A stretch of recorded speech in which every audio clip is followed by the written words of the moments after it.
جب سے زمین اور ذمہ دار کے نام پہ سود کا نظام آیا ہے کہ ہر چیز ذمہ دار کو قرضوں پہ دے، مجھے کئی بڑے بڑے ذمہ دار نے کہا کہ ذمہ دار ختم ہو گیا ہے۔ زمین کہتی ہے کہ میرے اندر اللہ نے ساری نعمتیں تحفے رکھے ہیں، اس کا امر ہوگا انتم تزرعونہ انتم تزرعونہ ام نحن الزارعون، کہ تم فصلیں اگاتے ہو یا ہم اگاتے ہیں۔ اس آیت پہ ایک واقعہ بھی یاد ہے، ہمارے ایک ذمہ دار ہیں، ان کی فصل کی بجائی ہو رہی تھی، تو میں گیا تو والد صاحب رحمت اللہ علیہ کے تعلق والے تھے، تو جب میں ان کے پاس گیا تو میں نے کہا میں آپ کو ایک آیت نہ بتاؤں کہ اگر اس آیت کو پڑھتے ہوئے فصل کی بجائی کریں، اس فصل کا کمال دیکھیں، اس فصل کی تاثیر دیکھیں اور فصل کا عروج دیکھیں۔ میں نے یہ آیت بتا دی جو بتائی ہے، میں نے کہا یہ آیت، انہوں نے کہا میں پڑھا ہوا نہیں ہوں۔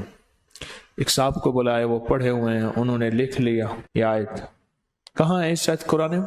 سورۃ واقعہ کے دوسرے رکوع میں، اور پارہ کون سا ہے؟ 27واں پارہ۔ انتم تزرعونہ ام نحن الزارعون، بس یہ چھوٹی سی آیت۔ میں نے کہا اس کو پڑھتے رہو، بیج پھینکتے رہو، پڑھتے رہو، بیج پھینکتے رہو۔ قدرت کا نظام دیکھیں، ایسا کوئی قدرت کا واقعہ ہوا، اس نے میری بات کا یقین کیا۔ اصل یقین ہوتا ہے اور یقین سے فیصلے ہوتے ہیں۔ یہ بے یقینی ہمیشہ تاثیر کو، فائدوں کو، نعمتوں کو کھا جاتی، بے یقینی ہمیشہ، اور یقین سے ہمیشہ نفع، فائدے، طاقت اور تاثیر ملتی ہے۔ تو میری بات اس نے یقین سے مانی، اس نے کہا سب کو یاد کرو۔ مجھے کہنے لگا، اور میں نے کہا جب فصلوں کا چکر لگائیں، یہ پڑھیں، پانی لگائیں، یہ پڑھ کے پانی پہ دم کر کے جہاں پانی اس جگہ پانی ڈال دیں جہاں سے پانی فصلوں کو لگ رہا ہے، نہر ہے، ٹیوب ویل ہے، جو بھی نظام ہے، اور جب کٹائی کریں تو پڑھیں۔ یہ چھوٹی سی آیت مبارک پڑھتے جائیں۔ آیت بول رہی ہے انتم تزرعون، اللہ سے پوچھ رہا ہے کیا تم زراعت کرتے ہو؟ تم زمین کو حکم دیتے ہو اگل، خزانے، غلے، فصلیں، یا ہم دیتے ہیں؟ ہم دیتے ہیں۔ انتم تزرعون ام نحن الزارعون، ہم کرتے ہیں۔ کراس کوشچن ہے یہ انتم تزرعون کراس کوشچن ہے۔ ایک بندے سے پوچھا یہ بتا کہ تو نے کمایا ہے؟